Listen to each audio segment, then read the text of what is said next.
Muy buenas tardes.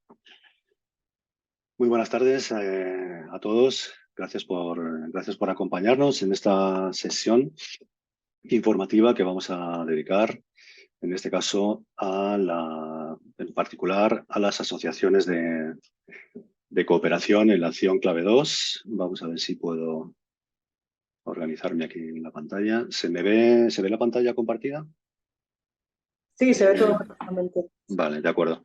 Bueno, pues nada, me presento, me llamo Pablo Díez, soy asesor técnico en la Unidad de Educación de Personas Adultas y de Educación Escolar en el SEPIE. Me acompaña prestándome apoyo mi compañero Miguel Herrero, que va a estar con nosotros en la segunda parte de la presentación también.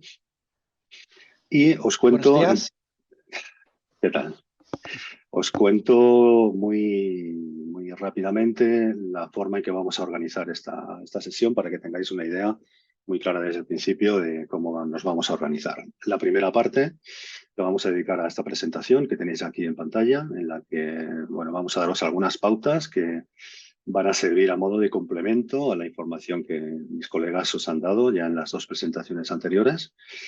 Va a haber algunas cuestiones, evidentemente, que se van a repetir, lógicamente, porque estamos hablando de lo mismo, pero mi idea es profundizar en aquellas cuestiones que nosotros consideramos más prácticas y de más relevancia para todos aquellos que nos estáis acompañando y que tenéis la intención de presentar una solicitud para la acción clave K220 en esta convocatoria, que como ya sabéis, finaliza el próximo día 5 de marzo al mediodía, en la hora de Bruselas, que es la misma hora que Madrid. Bien, la presentación o el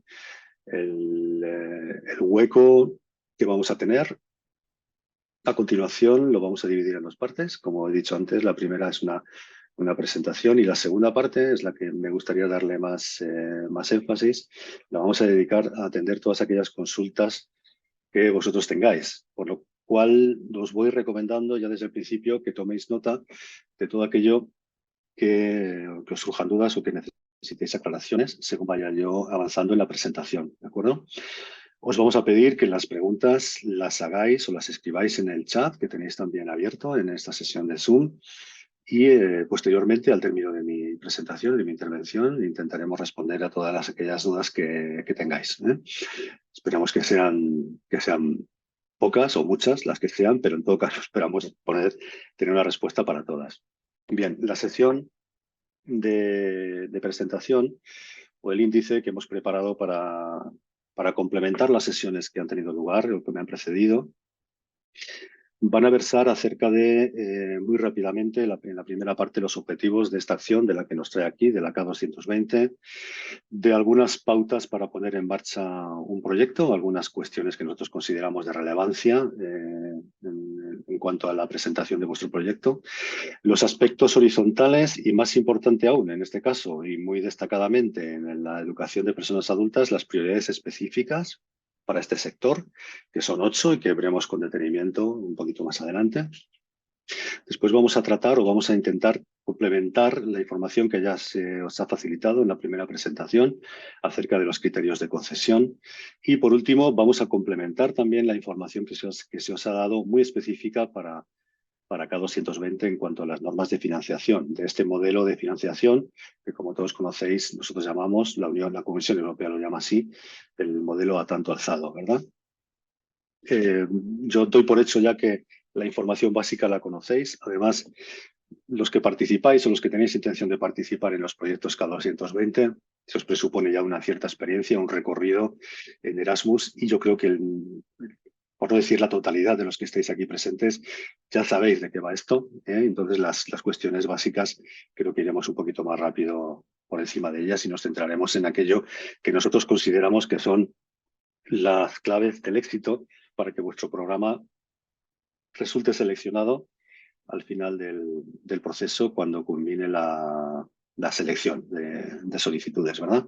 Bien, los objetivos de esta acción ya los hemos tratado anteriormente, pero nunca insistimos lo suficiente porque a fin de contextualizar de una manera determinada la acción de la que estamos tratando y lo que intentamos conseguir, lo que perseguimos, lo que la Comisión Europea persigue con este tipo de acción dentro del programa Erasmus+, son estos 4 grandes objetivos. El primero de ellos es mejorar la calidad del trabajo, de las actividades y de las prácticas de las organizaciones y de las instituciones que colaboráis o que solicitáis formar parte del programa, abriéndose a nuevos agentes que normalmente no están incluidos en un sector.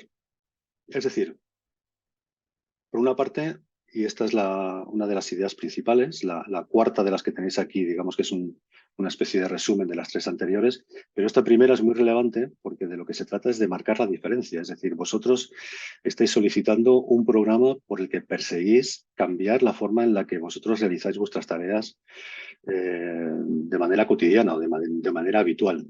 Pensamos que si optáis por esta opción de participar en Erasmus+, queréis darle una dimensión diferente a vuestra labor y queréis, digamos, nutriros de todas las posibilidades que el programa os ofrece, ¿verdad? En este sentido, la pauta o el objetivo 2, desarrollar la capacidad de las organizaciones para trabajar a nivel transnacional y entre otros sectores y entre sectores, es lógicamente el correlato del anterior. Es decir, no solamente cambiar la forma que tenéis de trabajar y ampliar vuestro espectro de actuación con nuevos socios, con nuevas metas, con nuevos desafíos, sino que esto lo vamos a hacer en un contexto transnacional, en un contexto internacional. Precisamente esta es una de las razones principales que justifican el que esta acción en concreto exista, ¿no? En tercer lugar, no menos importante, atender, por supuesto, a las prioridades y las necesidades comunes en los ámbitos de la educación, de la formación, la juventud y el deporte. En nuestro caso, como veremos un poquito más adelante, atender las prioridades específicas del sector que nos ocupa, que en este caso es la educación de las personas adultas, ¿verdad? Y, en definitiva, y con esto llegamos al punto cuarto, que es un poco resumen o compendio de los 3 anteriores, que es propiciar la transformación y el cambio, ¿no? Debéis de ser capaces, al finalizar vuestro proyecto, no solamente de haber cambiado vuestras estructuras, vuestros intereses, vuestras metas, de haber añadido, como digo, como hemos dicho antes, el componente internacional a vuestro trabajo, sino que además tenéis que estar en disposición de querer continuar, de darle continuidad no solamente a vuestro proyecto en el futuro, una vez que haya terminado, sino de participar en convocatorias sucesivas, ¿no? En profundizar bien en este proyecto o en otros. Pero digamos que las herramientas ya las deberíais de haber adquirido, ¿no? Una vez que completéis estos proyectos. Os recuerdo que las asociaciones de cooperación, K220, tienen una duración de hasta 36 meses, con lo cual el periodo es bastante amplio, ¿no? Para poder desarrollar vuestro trabajo. Bien, cuando hablamos de la puesta en marcha de un proyecto, se nos ocurre siempre hablar de estos 4 grandes apartados que nosotros consideramos el esqueleto de los proyectos, ¿de acuerdo? Antes acabo de mencionar que algunos proyectos K220, algunos de los que estáis aquí presentes en esta reunión, tendrán la intención seguramente de presentar proyectos cuyos fines o cuyos objetivos se van a cumplir a medio plazo, a 3 años. ¿De acuerdo? Bien, pues tanto aquellos que tienen la duración mínima, que son 12 meses, como aquellos que tienen la duración más amplia, que son los 36 meses o los 3 años, todos ellos tienen que necesariamente, a nuestro juicio, tener este armazón, ¿no? Este esqueleto de estas 4 grandes partes. La planificación, la preparación, la ejecución y el seguimiento. Y me explico. En primer lugar, cuando hablamos de planificación, nos referimos al proceso, a la etapa que va antes de presentar la solicitud. Es decir, vosotros como coordinadores, en este caso, tenéis una idea, tenéis un objetivo, tenéis unas metas y queréis plasmarlo en un plan de acción con una asociación, ¿no? Con otros socios españoles también o bien de otros países de la Unión Europea. Ya sabéis que son 3 países mínimos los que tienen que estar representados en las asociaciones, ¿de acuerdo?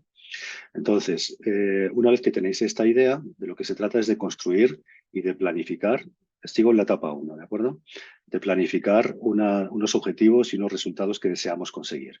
Bien, el periodo que va entre la detección de estas necesidades o de esta idea que tenemos, que pensamos con ella cubrir unas necesidades, hasta que cumplimos nuestros objetivos o hasta que cumplimos nuestras metas, es un periodo, digamos, un hueco que nosotros denominamos brecha o brecha significativa. Esa brecha significativa, que está, como su propio nombre indica, llena, plena de significado, es lo que da sentido a nuestro proyecto. Es decir, nuestro proyecto es todo aquello que va en el apartado de planificación, como digo, antes de empezar a ejecutar el programa, antes de incluso presentar la solicitud. Una vez que tengo una idea y que he detectado unas necesidades, yo voy a cubrir o voy a procurar mitigar o voy a procurar abordar esas necesidades a través de un plan y de unos objetivos que voy a conseguir al final. Lo que media entre estos dos puntos es lo que es la brecha a la que yo me refiero, la brecha significativa, que es la que incluye la preparación, la ejecución y el seguimiento. En la segunda fase de preparación, una vez que nuestra solicitud ha sido admitida, ha sido seleccionada, ha obtenido financiación, toca la fase de preparación, evidentemente, ¿no? Es decir, nosotros os recomendamos muy encarecidamente, después lo vamos a tratar, creo, un poquito más adelante con más detenimiento, pero bueno, os lo adelanto ya desde aquí. De lo que se trata es, en la fase de preparación, de conseguir atar todos los cabos que vayan a intervenir en la consecución de nuestros objetivos. En todos los proyectos K220, también en los de menor envergadura, en los K210, se recomienda encarecidamente que se establezcan de forma clara desde el principio, en esta fase de preparación, un acuerdo, ¿no? Un acuerdo de colaboración entre los socios. Este acuerdo de colaboración es importantísimo porque ahí es donde tienen que estar las respuestas a todas las dudas que vayan a surgir en todas las diferentes fases de nuestro proyecto. Entonces es un apartado, insistiré, como digo, un poquito más adelante en ello, pero es fundamental que los socios y que el coordinador, liderados por el coordinador, tengan muy claro desde el principio cómo se van a organizar en pos de la consecución de estos objetivos, ¿no? El apartado 3 de ejecución se refiere literalmente a la ejecución de nuestro proyecto, es decir, a poner en marcha las actividades que están diseñadas en cada uno de los paquetes de trabajo con los que ya estáis familiarizados, ¿no? Por las presentaciones anteriores y por vuestra experiencia en el programa. Y por último, el seguimiento. El seguimiento importantísimo, también lo ha comentado mi compañero al principio, en la presentación del principio. Cuando hablamos de seguimiento, hablamos de evaluación, hablamos de indicadores cualitativos, indicadores cuantitativos, hablamos de elementos que nos permitan juzgar a todos los socios, pero muy en especial al coordinador en su papel de líder del proyecto, que nos permitan valorar en cada momento del proyecto si las cosas están funcionando o no. Es decir, si estamos cumpliendo con los indicadores que habíamos diseñado o no. ¿De acuerdo? Entonces es importantísimo tener un programa muy claro desde el principio de evaluación y de seguimiento. ¿De acuerdo? Necesitamos saber realmente si lo que nosotros estamos planificando o lo que nosotros estamos ejecutando está teniendo una repercusión práctica, ¿verdad? Los aspectos horizontales, no voy a insistir en ellos porque los conocéis de sobra, también se han nombrado en la presentación anterior, pero no puedo pasar a la siguiente diapositiva sin nombrarlos. Esta es una condición sine qua non para, digamos, la comprensión de lo que es la acción K220. Los aspectos horizontales son, tal cual su nombre indica, horizontales y transversales, en el sentido de que en un escenario ideal todos y cada uno de esos 4 deberían de estar presentes en vuestros proyectos, en todos los proyectos de K220, de todos los sectores educativos. También sucede lo mismo en K210, ¿de acuerdo? Estos aspectos horizontales que deberían de estar presentes en vuestros proyectos se corresponden también con lo que la Comisión Europea en Erasmus Plus llama las prioridades horizontales, que, como sabéis, una de ellas la podéis elegir como mínimo para constituir el eje de vuestro proyecto. O bien una de estas, o bien una de las específicas que vamos a ver en la diapositiva siguiente, ¿de acuerdo? Pero la inclusión y la diversidad, la sostenibilidad ambiental, la dimensión digital y la participación y el compromiso cívico podéis profundizar en estos 4 indicadores, en estos 4 elementos, mucho más en la guía del programa a la que nos referimos constantemente, ¿de acuerdo? Para ver de qué manera podéis integrar estos 4 valores, ¿de acuerdo? En todos los apartados de nuestro proyecto, tanto en la planificación como, por supuesto, en la ejecución y en los resultados. Los proyectos de calidad y los proyectos que son seleccionados son aquellos que, de alguna manera u otra, de manera transversal destilan alguno de esos cuatro o los cuatro aspectos horizontales, ¿de acuerdo? Bien, en cuanto a las prioridades específicas del sector de educación de adultos, que son 8, aquí tenéis 4 y en la diapositiva siguiente veremos otros 4. Estos son, digamos que cada sector o cada ámbito educativo tiene unas prioridades específicas que se pueden abordar en los proyectos. Vosotros podéis abordar cualquiera de estas 4, de las horizontales, ¿de acuerdo? O bien, o además, cualquiera de estas 8 que yo voy a nombrar o voy a enumerar a continuación. Cada una de estas 8 prioridades específicas de nuestro programa,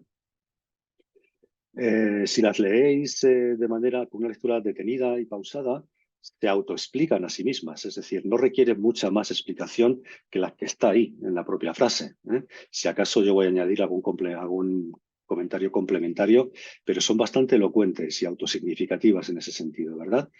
La primera de ellas, si nosotros deseamos o nosotros tenemos la intención de centrar nuestro proyecto en aumentar la implantación y mejorar, el carácter inclusivo y la accesibilidad de la educación a la educación de las personas adultas, estamos hablando de proyectos que incluyan o que pretendan, digamos, o que se pongan como reto el abordar actividades, objetivos que capaciten a las personas adultas y que les permitan participar en su formación continua, en su formación permanente a lo largo de su vida, ¿verdad?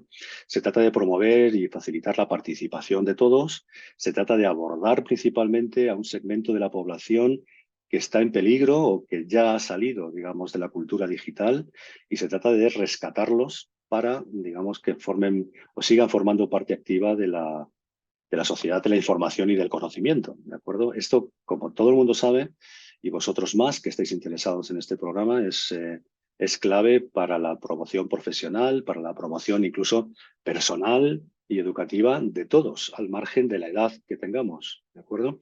De ahí la insistencia de Erasmus Plus y de la convocatoria 2024 en aspectos como este, ¿no? En dar a conocer o en facilitar o en insistir el alcance, el impedir, el abordar, digamos, la brecha digital, sobre todo de las personas de cierta edad, ¿verdad? Bien, la segunda prioridad específica de nuestro programa sería mejorar la disponibilidad de aprendizaje reconocido, flexible y de alta calidad para las personas adultas.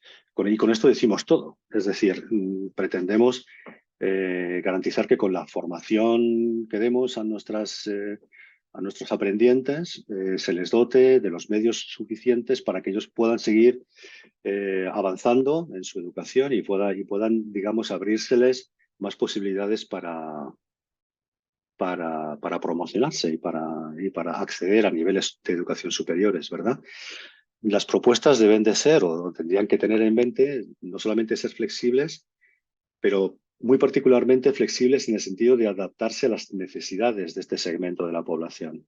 ¿De acuerdo? No es lo mismo ofertar un programa de alfabetización a personas de 30 años que a personas de 65. Evidentemente, esto lo tenemos que matizar y lo tenemos que abordar de una forma muy, muy específica. Entonces, se promueve que los proyectos aborden este tipo de necesidades, ¿verdad? La cuarta se refiere a la creación de itinerarios de mejora de las capacidades y reciclaje profesional. En este sentido, se potencian o se persiguen proyectos que permitan precisamente esto, ¿verdad? Nuevos itinerarios de mejora que mejoren las capacidades y las competencias clave de las personas adultas. Me voy a referir, sobre todo al final de la presentación, pero ya os lo adelanto, a un documento importantísimo que da valor ideológico, digamos, o que es parte del armazón ideológico de Erasmus+, que es un documento que se llama Recomendación del Consejo de Europa para o relativo a las competencias clave para el aprendizaje permanente, para el aprendizaje a lo largo de toda la vida. Este documento, además de ser un buen armazón ideológico, es una fuente de ideas muy interesante para que tengáis en cuenta a la hora de diseñar vuestros proyectos, porque ahí es donde se aborda, digamos, la necesidad esta que la Unión Europea o que las autoridades, en este caso competentes en materia educativa, detectan en este segmento de la población adulta, ¿verdad? En atender ese déficit observado y desde luego plausible de carencia o de baja capacidades en las competencias clave de las personas, ¿verdad? Es fundamental también en este apartado de creación de itinerarios de mejora insistir o incidir en los proyectos que presentéis en que incluyan también digamos, herramientas que les permitan, herramientas de orientación, ¿no?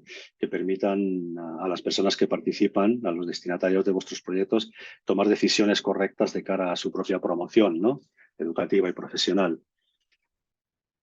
Bien, el siguiente o la siguiente prioridad específica que podéis abordar en vuestros proyectos es la de mejorar las competencias de los educadores y de otro personal involucrado en el aprendizaje de personas adultas. Fundamental, por supuesto. No solamente los destinatarios tienen que ser los estudiantes, sino que también el personal que se dedica a formar a esas personas también es importantísimo que adquiera unas competencias que nosotros consideramos clave, o mejor dicho, que el programa considera clave.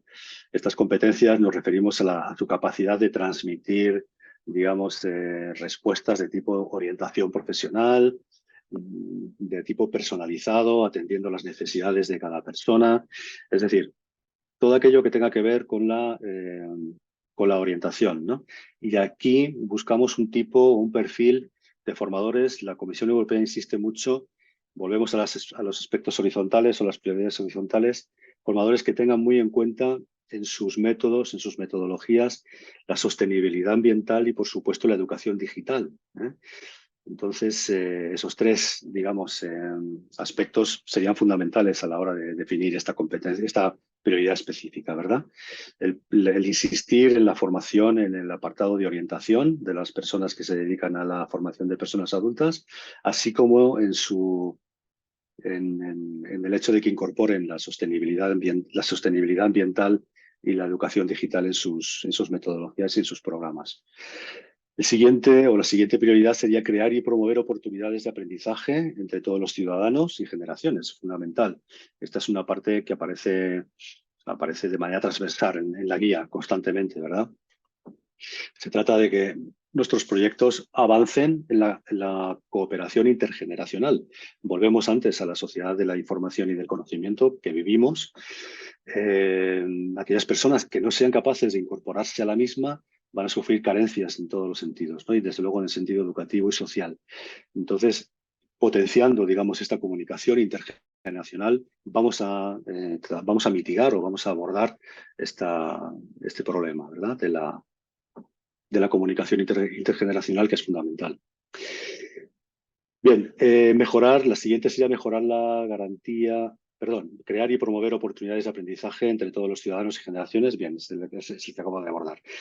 El siguiente sería el de la mejora de la garantía de la calidad en el ámbito de las oportunidades de aprendizaje a las personas, ¿verdad?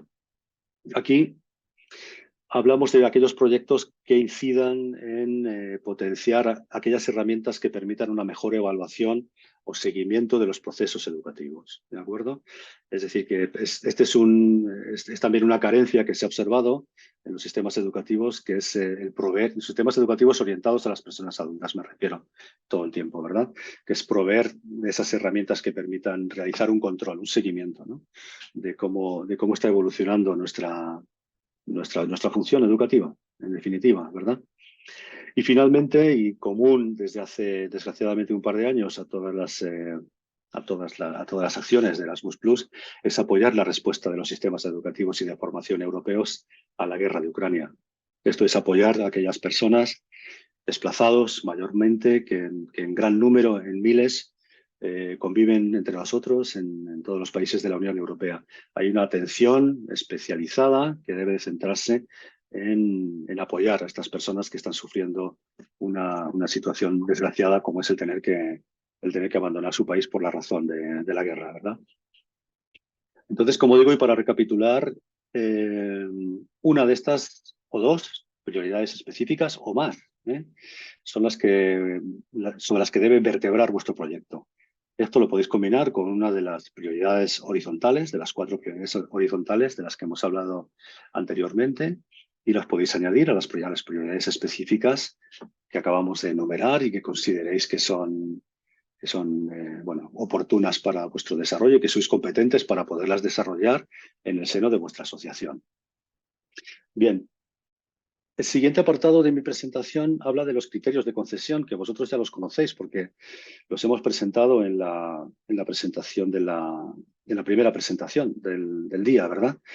Esos cuatro criterios son los ejes del análisis de vuestros proyectos, es decir, las personas, en este caso el cuerpo de evaluadores externos que presta apoyo al SEPIE para evaluar vuestras solicitudes, está entrenado o debe buscar o debe enjuiciar vuestros proyectos atendiendo a esas cuatro grandes áreas de contenido, ¿no? La pertinencia, la calidad del diseño, la calidad de la asociación y el impacto de vuestro proyecto. Ahí tenéis en números la puntuación máxima, el total es 100, y la mínima que se debe alcanzar, que debe ser la mitad en el caso de calidad del diseño y calidad de la asociación, o 13 puntos en el caso de la pertinencia y del impacto, ¿verdad? La puntuación mínima para poder optar a la financiación es de 70 puntos, ¿de acuerdo? Esto es una novedad con respecto a convocatorias anteriores. Hay que obtener 70 puntos y aprobar las cuatro. Esa es una condición que lo ha enfatizado muy bien mi compañero en la presentación anterior. Esos tres sustantivos que tenéis aquí, que todos empiezan por co, nos gusta ponerlos así porque así los vamos a recordar de una manera más sencilla. Coherencia, cohesión y concordancia son los que deben gobernar en todo momento lo que os acabamos de decir, en cada uno de esos cuatro criterios que vamos a ver de forma separada en la siguiente diapositiva. Pero antes, los aspectos fundamentales, los elementos de que tiene que constar vuestro proyecto, que son fundamentales y esenciales y que tienen que guardar en todo momento, lo digo, esos tres valores, ¿no? De coherencia, de cohesión y de concordancia. En primer lugar, las prioridades. ¿Qué prioridades hemos elegido? Si es una prioridad horizontal, si es una prioridad específica, explicarla de manera detallada, las razones por las cuales se elige esa prioridad. Si nosotros estamos capacitados en el seno de nuestra asociación, si estamos o si tenemos las competencias suficientes para abordar esas prioridades, tanto horizontales como específicas, relatarlo y explicarlo bien porque es fundamental. Todo ello con un conjunto de socios en el que nunca insistiremos lo suficiente.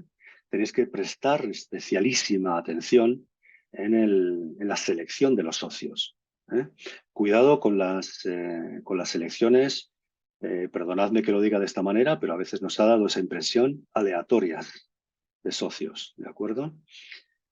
Debemos de constituir una asociación responsable, insisto, responsable. Responsable significa desde el principio y hasta el fin, que acate, conozca y respete en todo momento los acuerdos previos a nuestra asociación que hemos pactado. Si recordáis, en las diapositivas del principio os lo hemos dicho, en la etapa de planificación de nuestro proyecto. Los socios tienen que ser socios solventes, ¿de acuerdo? Que garanticen que nuestro proyecto va a llegar a un fin, que no tengamos que estar encima de ellos, que no haya sospechas de que a mitad de camino se van a perder, se vayan a retrasar, etcétera. Esto lo tenéis que dejar muy pautado y muy bien especificado en vuestro acuerdo, ¿de acuerdo? De colaboración del principio. Las necesidades, tampoco nunca insistiremos lo suficiente. El análisis de necesidades siempre es previo a la presentación de vuestro proyecto. Un proyecto no puede tener financiación para abordar o para estudiar las necesidades. Las necesidades ya se han estudiado y las necesidades ya se han detectado. Nuestro objetivo es, con esas necesidades detectadas, elaborar un plan, recordad la brecha significativa a la que aludía al principio, para conseguir unos objetivos y, por lo tanto, mitigar o abordar o acabar con esas necesidades que habíamos detectado, ¿de acuerdo? Los destinatarios, importantísimo. No podemos decir que nuestro proyecto está destinado a las personas adultas. No podemos decir que nuestro proyecto está destinado a las personas entre 40 y 45 años o entre 40 y 50. Tenemos que ser un poco más específicos. Esto, digamos que es uno de los elementos que más solvencia dan al proyecto en su conjunto. Si optamos por plantear un grupo de destinatarios demasiado vago, demasiado general o demasiado amplio, esto resta, si queréis, credibilidad o resta solvencia a nuestro proyecto. Tenemos que abordar las necesidades específicas de un grupo concreto de personas, en este caso adultas, que tengan o que hayáis observado o que tengan unas determinadas carencias que nosotros vamos a paliar. con nuestro proyecto, ¿de acuerdo? Es decir, ser bastante específicos con los destinatarios. Por supuesto, todo orientado a unos objetivos que tienen que estar muy claros y muy establecidos desde el principio, con unas actividades que tenemos que realizar para conseguir esos objetivos y, por supuesto, con los resultados que deseamos obtener al final de nuestro proyecto para, como digo, paliar esas necesidades que nosotros hemos detectado. ¿Cuál es el armazón de todo esto? ¿Cuál es digamos, el hilo de unión? La palabra vínculo, la palabra enlace, es la palabra mágica, ¿de acuerdo? Todos estos conceptos que estáis viendo aquí, bueno, y la sostenibilidad de la que hablaré a continuación. Todos estos conceptos, todos estos sustantivos que tenéis aquí nombrados, en todos los proyectos de calidad, en todos los proyectos que obtienen financiación, os garantizamos que se cumple lo que acabo de deciros. Es decir, que hay un vínculo muy claro entre las necesidades que ha detectado un grupo de socios que se ha propuesto abordar una serie de prioridades para paliar una serie de necesidades que han detectado un grupo específico de destinatarios a través de unos objetivos por los cuales se persiguen una serie de resultados que consigan, como he dicho antes, paliar o mitigar esas necesidades. Finalmente, la sostenibilidad, aquí nos referimos a sostenibilidad en el sentido de continuidad, no nos referimos a sostenibilidad. Este término a veces genera cierta polémica porque aquí no nos referimos a sostenibilidad ambiental, deberíamos más bien haber escrito continuidad. Es decir, que nuestro proyecto no se debe de agotar con el fin de la financiación o con el fin de los 12 o 24 o 36 meses que hayamos obtenido, sino que nuestro proyecto, para ser de calidad, también tiene que tener garantizada una sostenibilidad en el tiempo. Es decir, tiene que dejar huella. Tened en cuenta que, y resumo con esto antes de pasar a la siguiente diapositiva, la vinculación de estos elementos que tenéis aquí tiene que estar patente, constante y transversal a lo largo y ancho de todo vuestro proyecto, ¿de acuerdo? No pueden haber resultados que no tengan relación con las necesidades que hemos detectado, ¿de acuerdo? Los socios tienen que todos estar involucrados en conseguir el mismo tipo de resultados. Y las actividades, por supuesto, se tienen que repartir de la manera que vosotros acordéis en el seno de vuestra asociación, ¿verdad? Las claves del éxito del programa ya las habéis conocido, ¿eh? Os las acabo de nombrar. Es establecer unos vínculos sólidos en todos esos apartados o indicadores que os acabo de nombrar. Pero si tuviéramos que resumirlo con un par de frases o con una frase, un par de frases, a ver si soy capaz de hacerlo y de transmitirlo.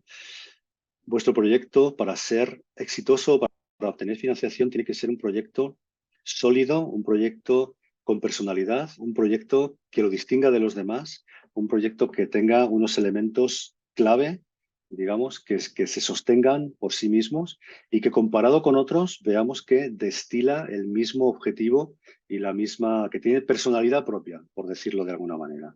¿De acuerdo? Ese es lo que nosotros llamamos un proyecto de calidad. Había una expresión que nosotros tenemos aquí apuntada que es fundamental, que tiene que ser un proyecto que es un proyecto articulado, que sea genuino, que sea original, pero que no sea espectacular en el sentido de querer impresionar, sino que más bien sea un proyecto atado al suelo, es decir, que tenga unos vínculos muy fuertes con la realidad. Es decir, que un proyecto realista es mejor que un proyecto espectacular.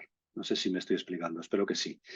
El realismo y, digamos, el estar atado a las necesidades que hemos observado, concretas y específicas, es lo que va, digamos, a dotarle de ese carácter personal, ¿no? Nosotros cuando observamos proyectos de calidad, y lo podéis ver en las plataformas de resultados, aquellos proyectos que han obtenido la calificación de buenas prácticas, son proyectos que tienen personalidad propia, es decir, que tienen un carácter, que tienen una solvencia desde el principio hasta el fin y que tienen bien establecidos esos vínculos a los que yo me refería antes, ¿no? Entre necesidades, objetivos y resultados, y que tienen el compromiso, por supuesto, de todos los socios, ¿no? El compromiso activo. Estas son las claves del éxito. Para evaluar la pertinencia, en el primero de los criterios por los que los evaluadores externos juzgan vuestras propuestas, es precisamente estas que tenéis aquí. No voy a detenerme en todas porque ya vamos un poco ajustados de tiempo. Tampoco quería detenerme en todas ellas porque las tenéis muy detalladas en la guía del programa a la que siempre me refiero y en todo momento todo lo que estoy diciendo en esta intervención y lo que han hecho mis compañeros que me han precedido, todo lo tenéis absolutamente detallado en la guía. Lo que pasa es que el inconveniente de la guía que tiene 400 y pico páginas, ¿verdad? Entonces esto en ocasiones hace que sea un poco inabordable, pero yo os digo que la guía está muy bien estructurada, es decir, tiene un índice al principio, además con vínculos internos, de manera que si os queréis centrar en lo que es las asociaciones de cooperación, con el vínculo del índice vais directamente a toda la información detallada que yo os estoy relatando aquí, ¿de acuerdo? La guía del programa, tampoco nunca insistiré, creo, lo suficiente, tiene un doble valor, ¿no? Un doble valor y además muy significativo. Este doble valor es que no solamente, por una parte, que es el primero de los valores, es la norma, digamos, la norma que rige el programa. Y cuando tenemos dudas o cuando hay ambigüedades, en teoría todo debería estar explicado en la guía o debería ser la respuesta a todas o la mayor parte de las respuestas que tengamos. Y por otra parte, es un elemento, es un documento de divulgación magnífico, ¿eh? Yo recomiendo tanto a vosotros como a las personas que se quieran iniciar en Erasmus Plus, siempre lo recomiendo que lean la motivación, es decir, la motivación del programa, que aparece expuesta, como sabéis, al principio, en las primeras hojas. En la primera hoja realmente es donde está todo el armazón ideológico de lo que es este programa, ¿no? De sus intenciones, de los desafíos que tiene la Unión Europea y de la forma y de las posibilidades que pone al alcance de las instituciones como las que estáis aquí presentes para abordar esas necesidades o esos retos que la Comisión, que la Unión Europea en este caso tiene de manera clara como objetivos, ¿verdad? Los objetivos y las prioridades de la acción, el respeto y la promoción de los valores de la Unión Europea, el perfil, la experiencia y las actividades de los socios. Aquí se mida un poco, bueno, pues la pertinencia. En el programa anterior esto llamaba relevancia. Realmente no es que sean sinónimos las dos palabras, pero sí, en cierto sentido, están muy relacionadas porque consideramos que un proyecto o que una propuesta es relevante o es pertinente si tiene un carácter innovador, si es capaz de crear sinergias, si es un complemento a otras iniciativas que ya se han tratado, si el conjunto de socios es un conjunto con un perfil no similar, pero un perfil que comparte una serie de objetivos o de metas y que, por supuesto, todo el contenido del proyecto acata los objetivos y las prioridades de esta acción, ¿verdad? En la calidad del diseño, en esta voy a insistir un poquito en la siguiente diapositiva, es fundamental. Este criterio está valorado con 30 puntos, es el que más valor tiene. Y aquí es donde se ve realmente la metodología o donde vosotros tenéis que explicar muy bien. En el apartado 2 lo tenéis aquí puesto, la metodología propuesta es clara, adecuada y viable. Es el apartado designado a que vosotros expliquéis de manera detallada, lo más detallada posible, la manera en que vosotros pensáis conseguir los objetivos que os habéis propuesto a través de las actividades que habéis diseñado para conseguirlos. ¿De acuerdo? Esto tiene que estar presidido por 3 principios fundamentales, que es la economía, la eficacia y la eficiencia. La relación o la rentabilidad, digamos, de vuestros proyectos es uno de los indicadores que va a determinar la nota de vuestro proyecto, tal cual, ¿eh? No solamente el proyecto tiene que ser realista, no solamente la asociación tiene que ser una asociación de socios, digamos, más o menos homogénea, sino que, por supuesto, aquellas actividades y aquella financiación que está solicitando esta asociación debe ser rentable. Es decir, tiene que haber una relación adecuada, transparente, limpia y correcta entre costes y beneficios. Y esto es lo que se mide en este criterio de calidad del diseño, importantísimo. Como os digo, 30 puntos, hay que obtener 15 para superarlo. Si se incorporan, he puesto este apartado aquí por si incorporáis, que muchos de los proyectos que planteáis incorporan actividades de enseñanza y aprendizaje. Hemos puesto las siglas en inglés, Learning, Teaching and Training Activities. Son aquellas actividades de formación que vosotros o la mayor parte de vosotros vais a contemplar en vuestros proyectos, en vuestros paquetes de trabajo, ¿verdad?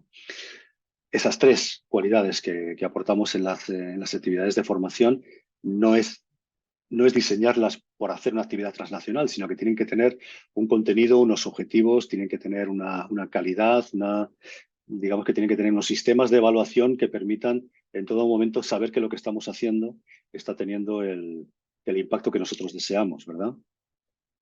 La calidad de la asociación también es fundamental. Ya hemos hablado antes de los socios, de lo importantísimo que es a vosotros como coordinadores, como líderes de vuestro programa, hacer una buena selección de socios, porque esto va va a repercutir directísimamente en el desarrollo y en el éxito de vuestro proyecto. Y bueno, aquí tenéis, en la guía podéis profundizar más las medidas o digamos, los indicadores que los evaluadores van a medir en las propuestas que vosotros nos presentéis, ¿verdad?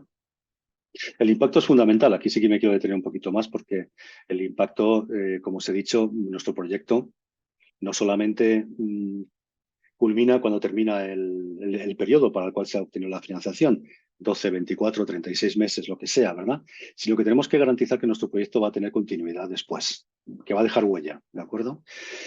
Y esto lo podemos diseñar de muy diversas maneras, muchas de ellas las tenéis también puestas en la guía, pero nosotros nos referimos a una en particular siempre, que es además de los resultados y de la propia plataforma de resultados, que es otra herramienta que la Comisión Europea pone a vuestra disposición para, digamos, para medir el impacto o para controlar el impacto de vuestros proyectos, es fundamental la web, la visibilidad, la página web de vuestro proyecto. Todos los proyectos se presupone que van a tener una página web. En esta página web, además de las cuestiones técnicas que tenéis que contemplar, ya lo sabéis, lo tenéis muy bien explicado en nuestro apartado de comunicación y la web del SEPIE, además de los logos y de las cláusulas de exención de responsabilidad, la web es el escaparate de nuestro proyecto. Es decir, que hay que prestar mucha atención y mucho cuidado a la página web, porque es una herramienta que van a tener, sobre todo de cara al informe final, los evaluadores para conocer que realmente lo que habéis hecho, lo habéis hecho como dijisteis que lo haríais y que además los resultados son de calidad, ¿de acuerdo? Recordad que en la acción K220, lo ha dicho nuestro director en la presentación, estamos buscando propuestas de calidad alta. Aquí no nos podemos permitir siquiera decir de calidad media alta, sino de calidad alta, ¿de acuerdo? Entonces, una propuesta de calidad alta se mide, uno de los indicadores para medir esa calidad precisamente es su página web. Es decir, que tenemos que tener un equipo que vele porque en nuestra página web, nuestras redes sociales den el impacto necesario a nuestro proyecto, ¿verdad? Bien, sobre normas de financiación ya os ha explicado mi compañero en la presentación precedente. Quería comentaros algunas razones algunas cuestiones que ya os he adelantado en la diapositiva anterior y vuelvo a este grupo de adjetivos, de sustantivos, de coherencia, cohesión y concordancia, porque esos tres apartados que yo he destacado ahí y que voy a comentar muy brevemente ahora son clave. Esto es, hay muchos aspectos clave en el diseño de vuestros proyectos, pero estos tres en particular resultan fundamentales. Es decir, aquí hay que sobresalir, ¿de acuerdo? Tiene que haber necesariamente un vínculo clarísimo entre necesidades, ya lo hemos dicho antes, ¿verdad? Entre las necesidades, los objetivos, los paquetes de trabajo, las actividades y los resultados. Esto lo tenemos que ocuparnos, la persona que redacte nuestros proyectos, de que esos vínculos aparezcan de manera clara, a lo largo y ancho de todas las partes de nuestra solicitud. La rentabilidad. La relación coste-beneficio se evalúa con esos tres principios a los que he aludido antes, que son el de la eficacia, eficiencia y economía. Es decir, no poner cantidades disparatadas, poner precios de mercado. Recordad que aquí no se trata de matizar al céntimo lo que cuesta un billete de avión, porque esto es imposible, sobre todo en proyectos de 3 años de duración. No sabemos lo que va a ocurrir dentro de un año, no sabemos cómo va a estar la inflación. Entonces, lo que sí que se os pide, en la guía aparece muy claramente especificado, es que deis un coste estimativo de lo que vosotros consideráis que vais a necesitar en cada uno de los apartados, de las actividades y de los paquetes de trabajo. Este coste estimativo debe guardar, vuelvo otra vez a nuestro grupo de sustantivos, coherencia, cohesión y concordancia. Es decir, tiene que tener los pies en el suelo, tiene que ser realista y tiene que ser algo que no resulte, digamos, o que no llame la atención ni por exceso ni por defecto.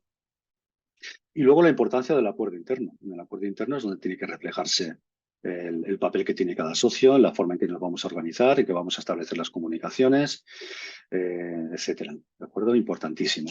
Otro aspecto relacionado con las normas de financiación son el tipo de actividades que son financiables. El paquete de gestión, al que también hemos aludido en la presentación anterior, es el paquete, digamos, que llamamos transversal, porque no es un paquete autónomo, no tiene vida propia, digamos, o entidad propia, sino que va a subyacer a todos los subsiguientes paquetes de trabajo. En la gestión incluimos o deberíamos incluir aquellas cuestiones importantes como, por ejemplo, lo que es la planificación, la organización de las finanzas, la coordinación, las comunicaciones, traducciones si se necesitan, seguimiento, supervisión, subcontratación de aquellas cuestiones que tengamos que subcontratar. Y os recuerdo que el tema de la subcontratación es uno de los principios de las subvenciones de la Unión Europea. No puede haber subcontratación para llevar a cabo o para abordar cuestiones clave, objetivos clave de nuestro programa. Es decir, no podemos encargar a una empresa externa que haga un paquete de trabajo, porque entonces esto no es de recibo, nuestro proyecto no va a ser seleccionado. Sí que podemos encargar el diseño de la página web, sí que podemos encargar las traducciones, la contabilidad, cualquier cuestión, digamos, que sea transversal a todo el proyecto y que no sea necesaria para perseguir los objetivos. ¿De acuerdo? Bien, esto en el apartado del paquete de gestión. Las LTTA ya las hemos explicado. Son actividades de formación y de entrenamiento y de aprendizaje. Estas conllevan, para algunos de los socios, desplazamientos, porque suelen ser a nivel transnacional.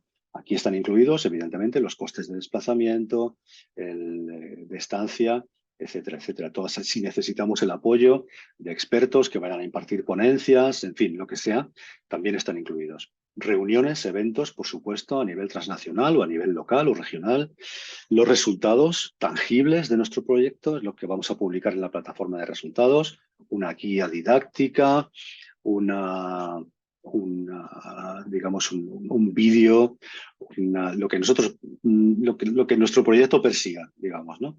Que puede ser, como podéis imaginar, pues de una variedad que no podríamos enumerar aquí. Los eventos de difusión, importantísimos también, sobre todo de cara al impacto de nuestro proyecto, ¿no? Lo que llamamos en el programa anterior eventos multiplicadores o eventos de difusión para dar a conocer nuestro programa. Si esto lo tenemos en cuenta en el diseño, los evaluadores van a ver que nuestro programa tiene garantizado, o que nuestra propuesta tiene garantizada su adecuada repercusión, ¿verdad? Y su adecuado impacto una vez finalice. Bien, os nombro aquí 3 documentos que a mí me parecen fundamentales para entender lo que es el programa Erasmus+, para entender lo que es la acción K220 muy en particular y también todo aquello que tiene que ver con la educación de personas adultas. Si leéis la guía, especialmente el apartado primero de la motivación y de los contenidos positivos, las razones que motivan el que exista este programa, todo ello está fundamentado en un documento valiosísimo, que es el informe de Lors del año 96, en el que ya se habla por primera vez del valor de la educación a lo largo de la vida, ¿no? De la educación permanente, del ámbito que nos reúne aquí, ¿no? De la educación de adultos. Os recomiendo su lectura porque está muy presente en esta acción y os puede dar pistas y os puede dar ideas a la hora de diseñar vuestro proyecto. Importantísimo que estéis familiarizados también, aunque ya lo hemos hablado a lo largo de mi presentación, con la recomendación del Consejo Europeo que se publicó en el año 2018. Esto es muy fácil de buscar en Google, tal cual lo tenéis ahí, ¿de acuerdo? Aquí es donde se habla de las competencias clave, que se trata que hemos tratado cuando hemos abordado las prioridades específicas de este sector educativo de personas adultas, ¿verdad? El déficit de educación en las competencias clave de un segmento importantísimo de la población, como es la población de cierta edad, aparece muy bien justificado y muy bien argumentado desde el punto de vista metodológico, ideológico, incluso me atrevería a decir en este documento valioso del Consejo Europeo del año 2018. Y finalmente Erasmus Plus 2024 está inspirado directamente por este, digamos, recomendación también, porque no es una norma, sino que es una recomendación o un desafío que se llama el Espacio Europeo de Educación 2025, que fue presentado por la Comisión Europea en el año 2020, justo un año antes de que empezara esta fase del programa Erasmus 21-27, y que argumenta muy bien todo aquello que tiene que ver también con la educación a lo largo de la vida, con las competencias clave y demás. Estos 3 apartados, si tenéis tiempo y si tenéis la ocasión, pueden daros también, como digo, fuentes de inspiración a la hora de redactar vuestros proyectos. Creo que con esto puedo dar por finalizada mi presentación y disponemos ahora pues, de unos 10 minutos aproximadamente para que podáis compartir las dudas que hayan surgido y si podemos resolverlas en esta sesión de hoy, pues estaremos encantados si habremos cumplido otro objetivo y si no podemos resolverlas, que puede ser por la complejidad de lo que preguntéis o porque sea una cosa muy específica, os recordamos que siempre podéis recurrir al correo electrónico y lanzarnos las preguntas que tengáis, ¿de acuerdo? Porque nosotros atendemos el correo electrónico todos los días. Pues nada, vamos con la primera de las preguntas, si tenemos. Miguel, no sé si... Sí, Pablo, yo tengo aquí recogidas algunas de las preguntas y hay una pregunta en relación a la prioridad específica de adultos de los itinerarios de mejora de las capacidades y reciclaje profesional. Y preguntan si en esta prioridad se deben llevar acciones orientadas al aprendizaje, a la capacidad profesional, o se pueden limitar a las competencias clave. Gracias por la pregunta, porque es, bueno, como hay tanta información que compartir, no he tenido la ocasión de decirlo. Pero una de las claves que algunas veces han echado para atrás ciertos proyectos de calidad o que nosotros presumíamos de calidad en educación de adultos, no han superado la fase en el apartado de pertinencia porque la forma en que han redactado su proyecto no está orientado a la educación de adultos, sino a la formación profesional. Entonces, hay una barrera más o menos fina, pero que está bastante clara, entendemos, a nuestro juicio, si leéis la guía con detalle, lo podéis corroborar de esta manera, que separa lo que es la formación profesional de la educación de personas adultas o de atender a un segmento de la población. Antes he dicho que no se trata de que pongáis, digamos, un destinatario genérico, la población adulta, sino que, digamos, lo circunscribáis a un grupo concreto y específico. Pero aquí corremos el riesgo de matizar y decir una profesión concreta. Para distinguir nuestros proyectos de educación de adultos de aquellos que están orientados a la formación profesional, nosotros, en el plano, digamos, coloquial, entre nosotros, entre los compañeros, decimos que aquello que está orientado a la formación profesional es lo que contempla lo que nosotros tenemos o las ideas que nosotros tenemos como los gremios, digamos, profesionales, ¿no? Si nosotros presentamos un proyecto para personas que se dedican o para aumentar las competencias de las personas que se dedican a la hostelería, pues evidentemente eso es de promoción profesional. Si presentamos un proyecto para personas adultas, y lo decimos así tal cual en algunas ocasiones, que se dedican a la cuestión electromecánica, pues también está relacionado con la formación profesional.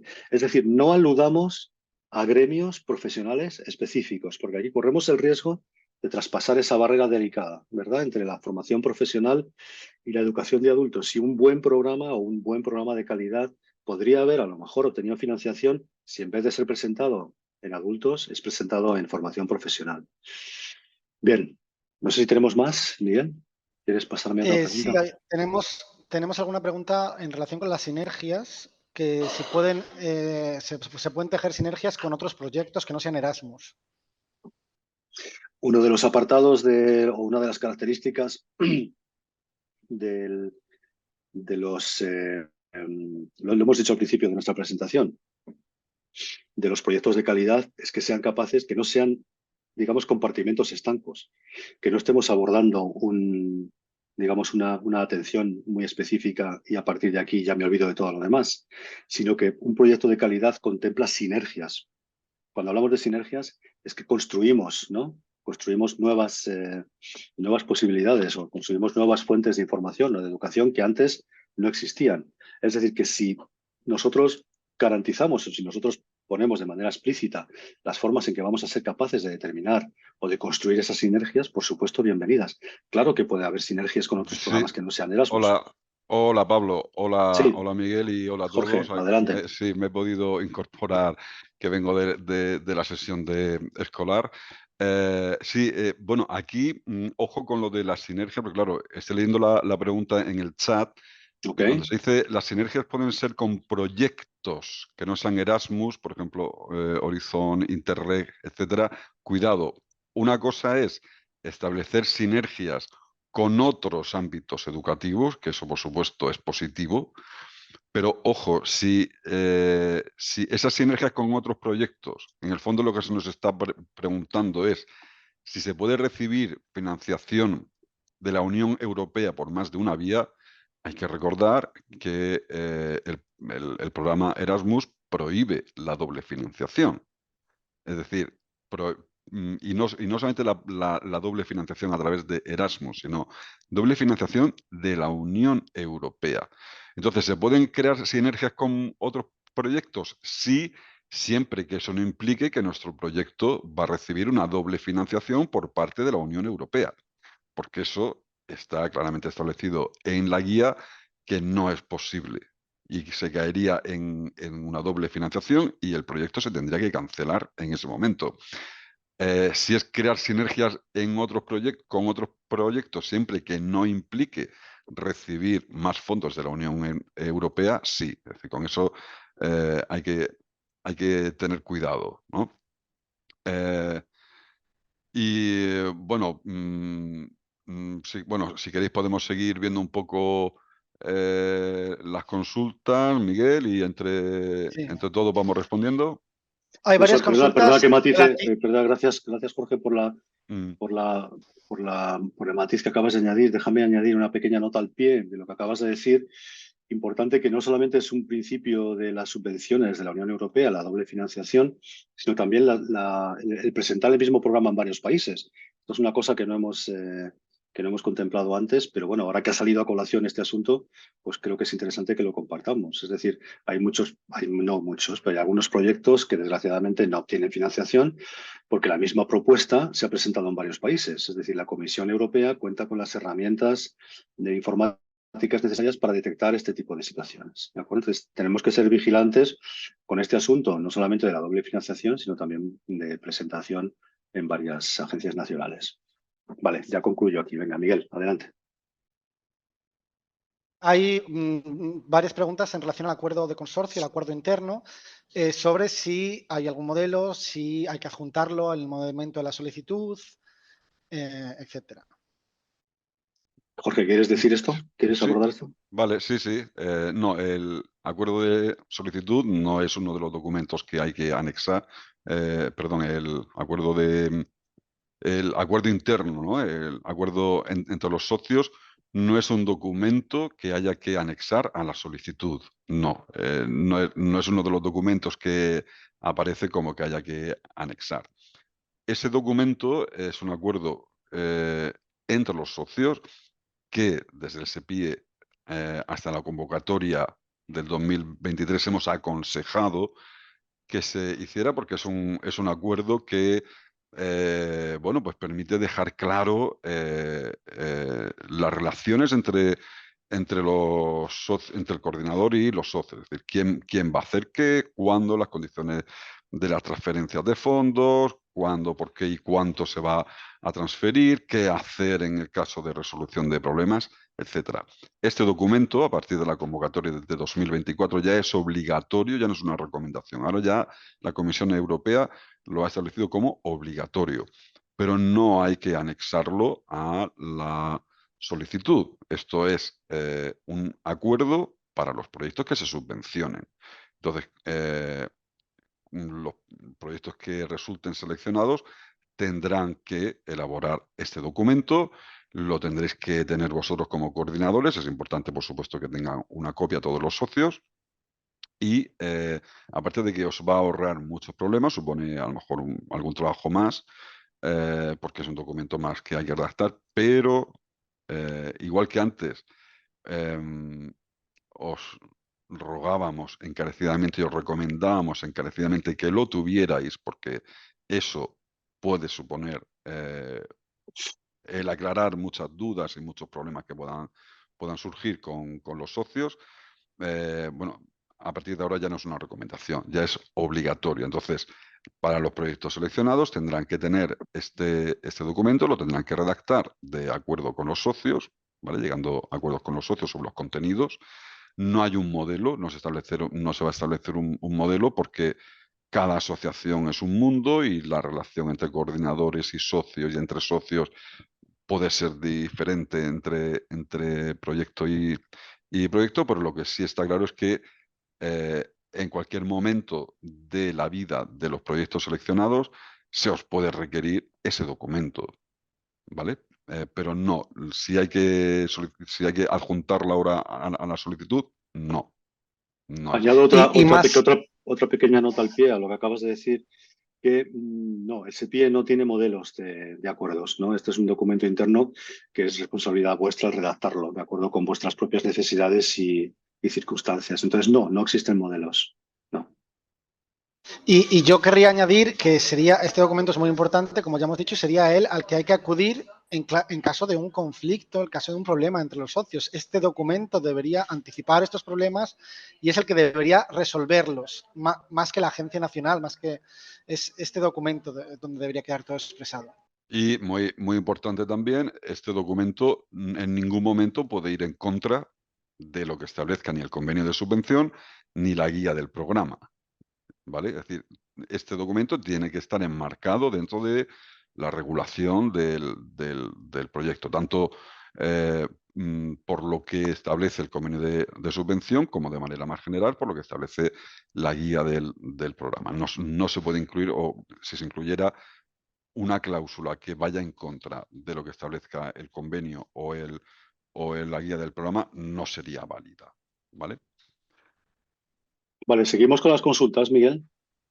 Vale, vamos a intentar ir cerrando esto un poco. Entonces, hablan de las actividades de formación y aprendizaje y dicen que si en ellas se puede producir un resultado tangible de una actividad, como por ejemplo la grabación de un vídeo, aunque sean de formación y aprendizaje, si pueden usarse para producir resultados del proyecto. Bueno, siempre que esté justificado y que en la solicitud se haya establecido que en el contexto de una actividad de formación se va a producir algo que va a ser un resultado o parte de un resultado, pues ya los evaluadores evaluarán lo apropiado de la justificación. Hombre, lo que no debe ser la finalidad única de una actividad de formación no puede ser la producción de un vídeo relacionado con un producto. Esa no puede ser la finalidad porque ya no es una actividad de formación. Ahora, hay una formación y además, como resultado de esa formación, se produce un vídeo y ese vídeo, en vez de tenerlo puesto ahí guardado, va a formar parte de uno de los productos. Sí, pero digamos, esa ruta y esa justificación se la tenéis que explicar a los evaluadores para que ellos entiendan el por qué. ¿Vale? Y luego hay preguntas, yo creo que rapidillas, que se contestan rápido, yo creo. Las actividades que sean virtuales, ¿en qué lugar se celebran? Entiendo que en el lugar de donde se organice quien coordine esa actividad. Yo entiendo, si yo hago una reunión virtual y soy yo quien se encarga de llevarla a cabo, todo lo que implica, supongo que es a esto a lo que se Bueno, referían. esa es la En la lógica. solicitud, Ya. ¿en qué lugar se especifica? A ver, lo lógico es que sea así, pero no necesariamente. Es decir, lo que dice la guía del programa es que las actividades tienen que tener lugar en alguno de los países de las organizaciones solicitantes. Ese es el mínimo. ¿Es lógico que una actividad que vaya a tener lugar en Polonia, el líder de la actividad sea la organización de Portugal? Pues así a lo mejor a primera vista no tiene mucho sentido. Pero, insisto, todo depende si lo vais a hacer así y eso está justificado, pues se lo justificáis a los evaluadores y los evaluadores dirán. Pero en un principio, como dice Miguel, lo lógico es que si una actividad va a tener lugar en Polonia, el líder de esa actividad sea en Polonia, porque si el líder va a ser en Portugal, ¿por qué se hace la actividad en Polonia y no en Portugal? ¿Vale? Yo me estoy poniendo en el lugar de los evaluadores, intentando entender, ¿no?, lo que ponéis. A este respecto también José Slava veo que pregunta que hay que indicar dónde se va a desarrollar cada paquete de trabajo, y hay que escoger entre uno de los países participantes, encuentro físico o si se trata de una actividad virtual. Más que cada paquete de trabajo, yo creo que lo que preguntas es lo que pregunta el formulario es dónde va a tener lugar cada actividad del paquete de trabajo. Entonces, a ver, si se trata de una actividad exclusivamente virtual, pues virtual. Que es exclusivamente física, pues donde vaya a tener lugar. Que es híbrida y que va a tener lugar de las dos maneras. Bueno, yo pondría el país, digamos, que va a organizar la parte presencial, porque de esa manera se justifican los gastos de desplazamiento, por ejemplo, ¿vale? Pero creo que a no ser que haya cambiado el formulario de solicitud, no es posible indicar varias opciones para cada actividad. Es decir, la actividad te da la opción, te da una opción. Si es híbrida, pues luego lo explicáis, pero yo pondría, si es híbrida, yo pondría donde va a tener lugar la parte presencial. Yo creo que ya para cerrar, hablan del presupuesto, cuánto detalle hay que dar en el presupuesto y qué hay que mencionar dentro. Yo creo que la respuesta sería siempre lo más específico posible, lo más detallado posible, sin llegar a lo, como ha dicho Pablo antes, a especificar cuánto vale un billete, pero algo que sea eficaz, razonable, etcétera. No sé si queréis añadir Efectivamente, algo más. Miguel, yo repetiría lo que he dicho antes. Siempre poneos en lugar del evaluador. Es decir, vosotros la solicitud la escribís para un evaluador. El evaluador no sabe nada, ni de vuestras organizaciones, ni de vuestro proyecto, no sabe nada. Lo único que sabe es lo que le contáis. Entonces, ¿con qué detalle? Pues con el suficiente para que el evaluador entienda por qué para una actividad pedís 6.800 euros y no 4.700 euros. ¿Entendéis? Es decir, si vosotros decís que necesitáis 6.800 euros para una actividad, a ese cálculo habréis llegado de alguna manera. No habréis dicho, pues venga, pues vamos a poner 6.800. No. Habréis hecho algún tipo de cálculos aproximados. No, efectivamente, como decía antes Pablo, no podéis saber si el billete de avión os va a costar 140 o 250 euros, pero vosotros solicitáis una cantidad que tenéis que justificar al evaluador. Ese es el grado de detalle. Poneos en el lugar del evaluador. El evaluador va a entender por qué solicito esa cantidad o es un acto de fe. No, un acto de fe no, porque si no lo justificáis lo suficiente, el evaluador puede decir que no ve esa cantidad justificada. Entonces tenéis que decir, pues pedimos 6.800 euros porque vamos a dedicar, y teniendo en cuenta que siempre se trata de un presupuesto estimativo, es decir, estimamos que los vuelos nos va a costar esto, en fin, estoy con los vuelos pues, sí, como si fuera todo de movilidad, pero imaginaos para la producción de un resultado, pues vamos a necesitar X horas de trabajo y esto supone un coste en personal que va a dedicar su jornada laboral a elaborar eso, supone un gasto de X. Esa es la manera de justificarlo. Es decir, es simplemente que digáis por qué ponéis la cantidad que ponéis para que lo entienda el evaluador. ¿Vale? Es decir, siempre Recordad la releedlo. clave. Mm. Perdona, Jorge, recordad la clave que hemos dicho antes. Igual no hemos insistido lo suficiente. Los evaluadores están, digamos, entrenados para buscar una relación adecuada coste-beneficio. Y para que esa relación y para que esa proporción sea la correcta, lo tiene que presidir lo que hemos dicho antes, ¿no? Los tres principios clave de este tipo de actividades, que son la eficiencia, la eficacia y la economía. Y, por supuesto, con los pies en el suelo y de manera realista. Es decir, es un poco un resumen lo que acabas de decir. No sé si tenemos tiempo para más, Miguel, o quieres... Vale, yo solo voy a referir, porque hay algunas preguntas que se pueden contestar con el material que tenemos en la web. Las presentaciones van a estar colgadas en el apartado de jornadas. Por quien preguntaba por herramientas europeas, EPAL es la específica de adultos, pero ahí estarán todas las herramientas. En cuanto a quien pregunta si se puede compartir la solicitud, todo esto está en el material de apoyo de la página web. En el formulario comentado está explorada esta opción también.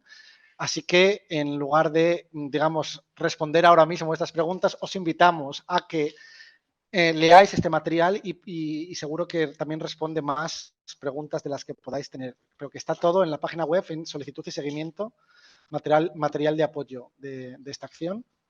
Y es una lectura bastante interesante e ilustrativa para vosotros. Y yo creo que con esto quedaría resuelto la mayor parte de las dudas. Bueno, pues entonces yo creo que vamos a dar por concluida la sesión. Os recordamos, no solamente os instamos a la documentación que acaba de comentar mi compañero, sino también que aquellas dudas que tengáis, no lo hemos puesto en la presentación, pero el correo electrónico lo tenéis siempre a vuestra disposición. En este caso, asociaciones.adultos@sepie.es, ¿de acuerdo? Todas aquellas dudas que no hayamos podido responder por las limitaciones de tiempo, por favor, planteadlas sin ningún tipo de problema a esa dirección y Vale. nosotros las contestaremos. Gracias, Pablo. Gracias. A ver, vamos en 2 minutos, porque Isabel parece que se va con mal sabor de boca sobre la pregunta que hay.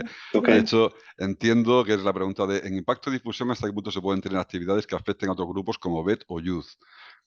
A ver, la difusión en ámbitos diferentes al de educación de personas adultas, que es en este caso el que nos incumbe, es bienvenida siempre. Es decir, la difusión, cuanto más amplia sea, mejor.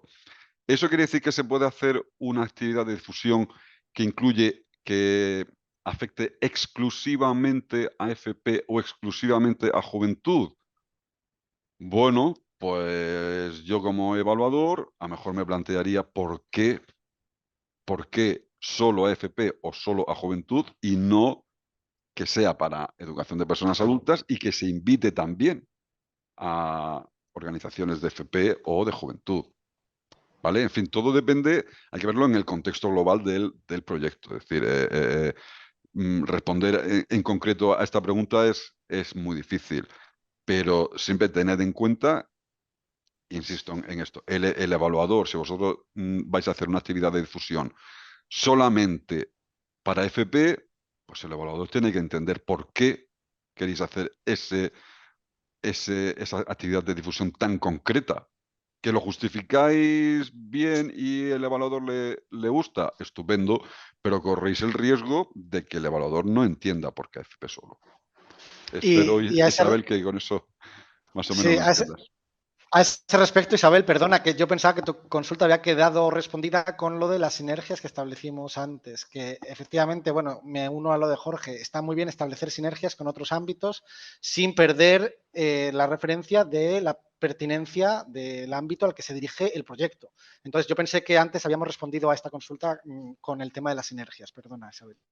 Bueno, pues entonces yo creo que ya podemos dar por concluida la sesión. Espero que os haya sido muy útil, que os haya servido para terminar ya de perfilar y redactar vuestras solicitudes.